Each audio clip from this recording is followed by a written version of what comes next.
Kan zaman sekarang tuh terutama ibu-ibu, Ya, para perempuan, para remaja ini banyak yang pakai apa ya namanya kutek atau apa itu ya, yang nggak pernah istilahnya hilang. kutek ya. Nah, hukumnya bagaimana? Ceritakan bagi, silakan. Baik, ini masalah penting terutama mungkin dari ibu-ibu ya, yang biasa kita melihat di kukunya itu suka ada cat kuku. Iya. Padahal misalnya dia harus sholat karena enggak sedang haid, ya tentunya kan harus wudhu karena persyaratan di antara syarat sah sholat itu adalah berwudhu. Tapi kalau kayak cat kuku, ya cat atau kayak lem, itu sepakat ulama mengatakan tidak sah wudhunya karena itu menghalangi air ke kuku itu. Ya, berarti harus dikerok dulu ya. Harus dibersihkan dulu. Bersihkan dulu kan sekarang tuh canggih juga ya. Ada yang cat itu langsung bersihkan dengan kayak ada cairan minyaknya itu langsung bersihkan. Ya. Intinya harus bersih dulu Harus baru bersih, baru ambil air wudhu. wudhu, ya.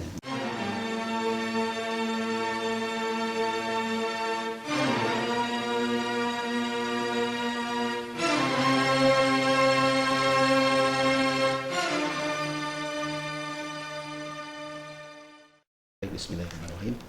Assalamualaikum warahmatullahi wabarakatuh. Waalaikumsalam warahmatullahi wabarakatuh. Alhamdulillah Rabbil Alamin. Allahumma salli ala Sayyidina Muhammadin Allahumma shalli wa ala ala Sayyidina alihi wa Muhammad. sahbihi ajma'in.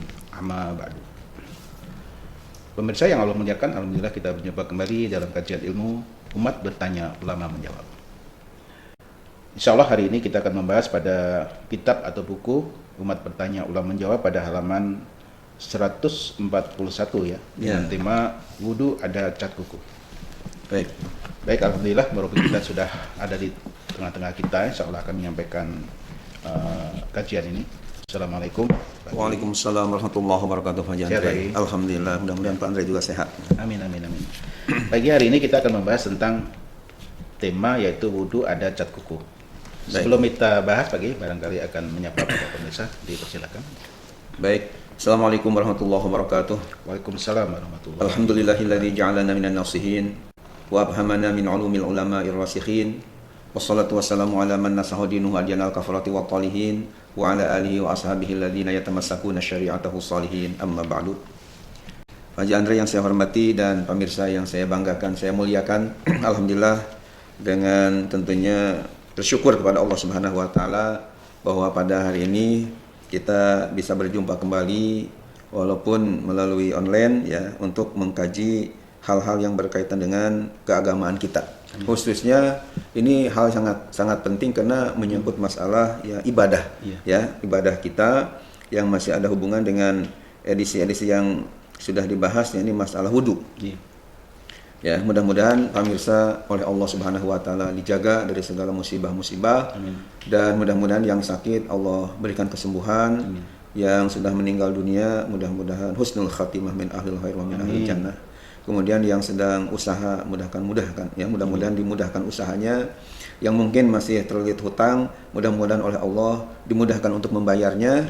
Yang lambat jodohnya juga mudah-mudahan berikan jodoh yang soleh atau solihah.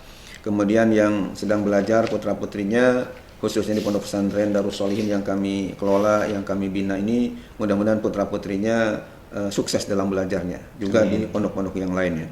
Kemudian yang katakanlah sedang berjuang di jalan Allah, khususnya untuk pondok pesantren Darus Sholihin yang kita terus berjuang untuk membangun gedung tahfiz Al-Quran ya, yang sampai sekarang belum tuntas. Juga pelelangan tanahnya, mudah-mudahan semuanya ini dimudahkan perjuangan untuk agama ini, dan semua yang telah berinfak berjariah mudah-mudahan dibalas yang melipat ganda oleh Allah Subhanahu wa taala. Dan COVID-19 yang masih melanda negara kita juga negara yang lainnya, khususnya di wilayah Jawa Barat, Kota Depok ini, yang mudah-mudahan segera disirnakan oleh Allah Subhanahu wa taala. Amin. Amin ya Allah ya rabbal alamin. Selanjutnya kita akan bahas masalah yang sangat penting demi kesahan ibadah kita, adalah masalah wudhu ada cat kuku. Oleh karena itu silakan Bapak Haji Andre untuk membacakan pertanyaannya sesuai dengan yang tertera dalam buku Umat Bertanya Ulama Menjawab. Baik. Silakan. Ya, baik pemirsa, kita buka pada halaman 141. Hari ini tema kita wudhu ada cat kukunya. Pertanyaannya, bagaimanakah hukumnya seorang perempuan yang memakai cat kuku? Apakah wudhunya sah? Saya ulang lagi bagi. Pertanyaannya, bagaimanakah hukumnya seorang perempuan yang memakai cat kuku? Apakah wudhunya sah? Itu pertanyaan bagi. Baik.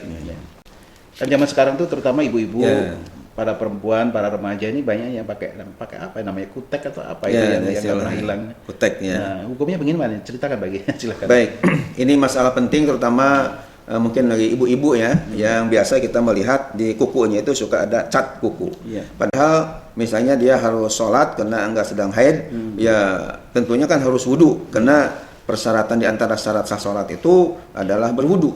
Ada pepatah atau kaidah dalam usul fikih Pak Haji Andre dan pemirsa yang menyatakan idzan tapasyartu intapal masyrutu. Sekali lagi bahasa Arabnya atau kaidah usul fikihnya idzan tapasyartu intafal masyrutu ya. Artinya apabila satu syarat saja tidak ada, Terpenuhi ya. tidak terpenuhi, maka yang disyarati itu maka tidak terpenuhi pula, seolah-olah ya tidak melakukan. Lebih jelasnya misalnya ketika kita mau ibadah sholat, di antara syarat sahnya itu kan harus berwudu. Iya. Nah ketika wudunya tidak dilakukan, maka walaupun sholat tetap aja tidak dipandang sah. sholat. Nah walaupun dia wudu misalnya, tapi ketika wudunya itu ada syarat sahnya yang harus dibuang dulu, yang menghalangi sampainya air ke kulitnya ini atau ke kukunya ini menjadi ada penghalang, maka jelas nanti bisa mengakibatkan wudunya itu tidak sah. Ketika seseorang wudunya tidak sah, walaupun dia wudu tapi tidak sah, maka ketika sholatnya itu enggak sah pula. Idzan tapasyartu intapal masyrutu, itu istilah atau kaidah usul fikihnya. Maka oleh karena itu mari kita bahas ya sesuai dengan yang tertera dalam buku Umat Bertanya Ulama Menjawab ya, bagi Bapak Ibu yang sudah punya. Bahkan alhamdulillah malam tadi ada saudara-saudara kita para ustadz dari daerah Beji ya, keluarga besar dari Masjid Al-Hanif namanya. Dan alhamdulillah Pak Andre, malam tadi juga saya ba'da maghrib sampai isya itu mengkaji hadis ya, dan baru pertama gitu ya diminta awal tahun 2021 itu untuk mengkaji ilmu ya hadis. Dan yang jadi rujukannya buku saya sendiri. Saya punya kitab namanya Al-Jawahir Bil Ahadits Al-Bashir An-Nazir ya, kitab-kitab hadis-hadis sahih di dalamnya. Nah setelah selesai pengajian itu bahkan dikasih makan segala habis ngaji pada isya, kemudian mengantar saya ke sini pesantren, rupanya tertarik dengan buku-buku yang ada di sini sehingga alhamdulillah tidak kurang 10 judul karya-karya saya rupanya diborong ya, artinya dibawa lah ke Al-Hanif sana. Mudah-mudahan di Al-Hanif juga banyak yang ya minat untuk membaca dan memahami isi. Amin amin. Ya, baik, sekarang kita jawab pertanyaan yang sangat penting ya berkaitan dengan kesahan ibadah. Bahwa untuk lebih jelasnya perhatikanlah uraian di bawah ini. Yang pertama, Imam Muhammad bin Qasim Al-Ghazi ya dalam kitabnya yang diberi nama Fathul Qorib ya. Jadi Fathul Qorib ini ya sambil menginformasikan dan memperkenalkanlah karya-karya istilahnya kutubuturos ya, karya-karya ilmiah ulama dulu sebagai ikroman, ihtiraman, penghargaan kepada ulama-ulama yang telah berjasa mengarang kitab-kitab fikih dan kitab yang lainnya. Saya memperkenalkan ini namanya kitab Fathul Qorib. Fathul Qorib sendiri Pak Andre dan pemirsa adalah merupakan syarah atau uraian dari kitab Al-Ghoyah wa Takrib. Nah, Al-Ghoyah wa Takribnya ini kitabnya ini ya, tebal. Ini kalau di Indonesia agak tipis, tapi kalau saya beli di Tanah Suci, rupanya ada komentar-komentarnya, penjelasan-penjelasannya jadi lebih tebal. Ini adalah Ghoyah wa Takrib karya Abu Syuja Al-Asfahani. Nah, diberikan penjelasan oleh Imam namanya Muhammad bin Qasim Al-Ghazi dalam kitabnya Fathul Qorib. Dan sebagai informasi juga, Fathul Qorib ini masih kurang jelas. Nanti ada penjelasnya lagi, namanya ini kitabnya kitab Tausyih ya. Kitab Tausyih ini atau Syekh Ala Ibni Qasim yang diberi nama Qutul Habib Al-Gharib karya Syekh Nawawi Al-Bantani, seorang ulama dari Banten Indonesia tapi wafat di Ma'la Mekah. Nah, selain kitab namanya tadi Tausyih Ala Ibni Qasim yang diberi nama Qutul Habib Al-Gharib, ada juga hasyiah namanya Syekh Al-Bajuri, hasyiah Al-Bajuri dari kitab hasyiah Fathul Qorib itu. Nah, di dalam kitab Fathul Qorib kita kutip keterangan Syekh Muhammad bin Qasim Al-Ghazi ini, kata beliau, wa yajibu ghuslu ma 'alal yadain min sya'rin wa sul'atin wa usbu'in zaidatin wa azafira. Artinya wajib hukumnya membasuh apa saja yang terdapat pada kedua tangan, yaitu bulu ya, sya'rin ini terjemah dari sya'rin itu artinya bulu, Kemudian wasul atin, dan retak-retak di telapak kaki. Wa usbu'in zaidatin, dan jari tangan yang lebih. Mungkin Pak Andre ya, Pak Andre udah melihat belum ada orang yang jari tangannya itu lebih? Kalau saya sudah. Jadi ada orang kan biasanya jari tangan itu 5. Nah, kadang-kadang suka ada tambahan, ada yang kecil nongol atau muncul jadi 6. Nah, ini pertanyaannya, apakah jari yang tambahan ini wajib dibasuh ketika wudhu atau tidak? Karena kan yang normalnya 5. Nah, ternyata di sini dikatakan bahwa usbu'in zaidatin termasuk jari yang tambahan ini tetap harus dibasuh. Ketika wudhu itu tidak boleh, kan normalnya 5 misalnya jari ini, saya punya 6 nih. Yang satu dibiarin aja, nggak bisa begitu, karena sudah ada di tangan ya harus rata ya dibasuh. Kemudian wa azopiro, dan kuku-kuku. Azopir jamak dari zufrun, jadi kuku-kuku ini termasuk yang wajib dibasuh ketika wudhu. Jangan sampai ada punya pendapat misalnya kan hanya yang kulit-kulitnya aja yang wajib dibasuh, kalau kuku mah nggak apa-apa. Ini pendapat yang salah. Ya, yang benar wa azopiro ini, dan sekaligus kuku-kukunya pun harus dibasuh ketika wudhu, dalam arti tidak boleh tertinggal.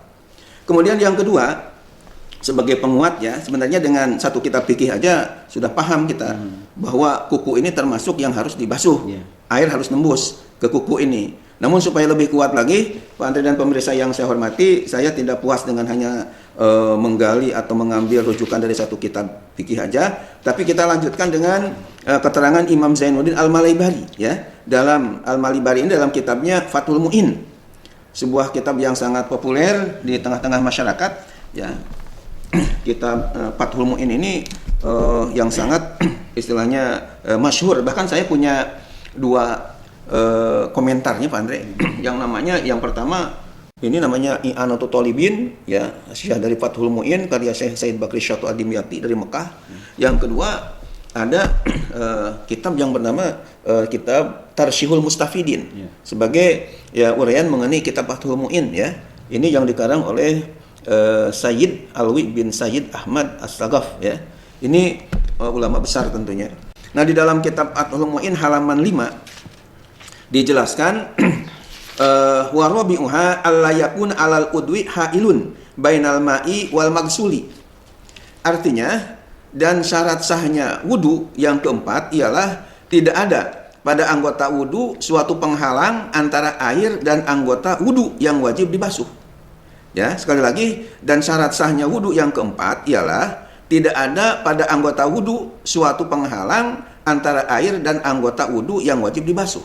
Ini ada dalam kitab Fathul Mu'in halaman 5 yang diperjelas oleh kitab I'anatul Thalibin atau kitab Tarsyihul Mustafidin. Ya, itu keterangan ulama dalam kitab Fathul Mu'in halaman 5. Kemudian yang terakhir, saya juga akan lebih puas kalau kita tampilkan kitab yang satu lagi, namanya kitab Fiqhus Sunnah karya Said Sabiq ya. Ini kitabnya namanya Fiqhus Sunnah, fikih yang berdasarkan sunnah Nabi ya, 3 jilid tebalnya karya Imam Said Sabiq dari Mesir. Bahkan untuk Fiqhus Sunnah itu untuk lebih lengkap lagi, saya punya kitab namanya Tamamul Minnah ya, fit ta'liq ala Fiqhus Sunnah. Rupanya dalam kitab Fiqhus Sunnah yang dipandang keterangannya kurang kuat dalil-dalilnya, ada istilahnya ta'liq ya, catatan-catatan yang ditulis oleh Muhammad Nasiruddin Al-Albani dengan nama kitabnya Tamamul Minnah fit ta'liq ala Fiqhus Sunnah. Jadi lebih lengkap lagi jadinya. Nah, di dalam kitab Fiqhus Sunnah jilid 1 halaman 52 dikatakan begini, wujudul haili misli syam'i ala ayyi udwin min a'dha'il wudu'i yubtiluhu.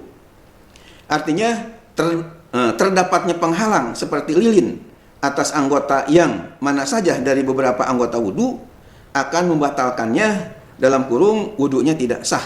Ini keterangan kitab Fiqhus Sunnah jilid 1 halaman 52. Jadi artinya Pak Andre dan pemirsa yang dimuliakan oleh Allah Subhanahu wa taala, bahwa ketika di anggota wudu itu, katakanlah di tangan atau di kaki atau di wajah ya, anggota wudu ada semacam lilin. Artinya ada penghalang, ada benda yang menghalangi. Bahkan misalnya termasuk yang menghalangi ini, katakanlah kadang-kadang suka ada habis makan itu ada namanya apa ya? Ada ya bekas nasi itu, ya. Ada menurut bahasa Sunda itu remeh ya. Remeh itu artinya nasi, ada beberapa bundaran nasi putih itu nasi yang kemudian keinjek ya. Ketika jalan itu, ketika lewat, karena mungkin makannya di tempat yang agak terbuka, sehingga kita katakanlah sebelum wudu mau ke tempat wudu, kaki kita nginjek sama ya bekas nasi itu. Akhirnya kan nempel. Nah, ketika wudu itu kadang-kadang nggak sadar bahwa ada nasi yang nempel tadi, sehingga air wudu nggak bisa nyampe. Nah, ini juga tidak sah wudunya. Nah, makanya dari uraian ini bisa disimpulkan sebagai berikut. 1, kuku termasuk bagian dari anggota wudu yang wajib dibasuh. Ya, ini yang pertama. Sekali lagi, kuku termasuk bagian dari anggota wudu yang wajib dibasuh. Yang kedua, sahnya wudu tidak ada yang menghalangi sampainya air kepada anggota wudu yang wajib dibasuh. Dan yang terakhir, cat kuku sifatnya sama dengan lilin, sama dengan cat atau lem, maka tidak sah wudu seseorang yang ada cat kukunya. Cuman dibedakan mungkin dengan henna ya. Henna itu kalau di Arab habis umroh atau haji kan Pak Andre ada merah-merah di kuku, itu namanya henna atau pacar, istilah di Indonesianya pakai pacar ya. Nah, itu pengantin juga sama. Ya, kalau itu tidak menghalangi kesahan wudu ya, karena tipis lain bahannya. Nah, kalau yang kayak cat seperti itu, lem, itu yang tidak menjadi sah wudunya, kena menghalangi. Kalau kayak tinta ya, kayak habis kita misalnya penyoblosan kan kadang-kadang tinta suka ada nempel tuh di kuku. Itu tidak menghalangi sahnya wudu.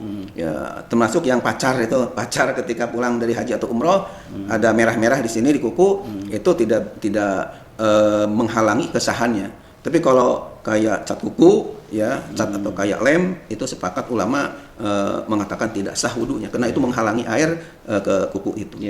Terima kasih. Mudah-mudahan bermanfaat. Akhirul kalam. Assalamualaikum warahmatullahi wabarakatuh. Assalamualaikum warahmatullahi wabarakatuh. Ya, baik pemirsa. Jadi itu yang namanya cat kuku, ternyata wudunya tidak sah lagi. Ya. Jadi berarti harus dikerok dulu ya. Harus dibersihkan dulu. Bersihkan dulu kan, sekarang tuh canggih juga ya. Ada yang cat itu langsung bersihkan dengan kayak ada cairan minyaknya, itu langsung bersihkan. Intinya harus bersih dulu baru wudu. Baik. Ya, baik pemirsa, mudah-mudahan ini bisa tercerahkan apa yang disampaikan oleh Robi kita. Mudah-mudahan bisa bermanfaat juga, dan insya Allah kita berjumpa kembali pada episode berikutnya. Kurang lebihnya mohon maaf dan batin. Wassalamualaikum warahmatullahi wabarakatuh. Waalaikumsalam warahmatullahi wabarakatuh.